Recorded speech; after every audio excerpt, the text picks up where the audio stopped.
الادب المفرد میں صحیح سند کے ساتھ روایت ہے، نبی کریم صلی اللہ علیہ وسلم نے فرمایا، بے شک مسلمان آدمی کی دعا اپنے بھائی کے حق میں غیر موجودگی میں قبول ہوتی ہے۔ اس کے سر کے پاس ایک فرشتہ مقرر ہوتا ہے۔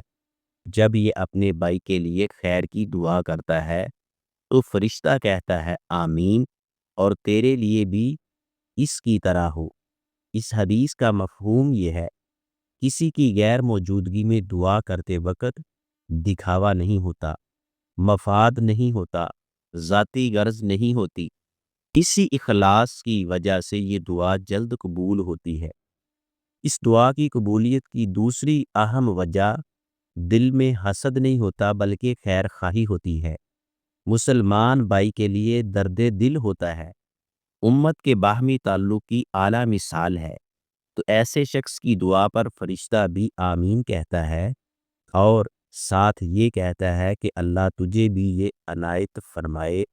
اس دعا میں خسارہ نہیں، نفع ہی نفع ہے، فائدہ ہی فائدہ ہے، لیکن یہ دعا صرف وہی مسلمان کر سکتا ہے جو حسد، کینہ، عداوت اور باہمی نفرت سے پاک صاف ہو، اعلیٰ ظرف، بڑا پن اور عاجزی انکساری والا ہو۔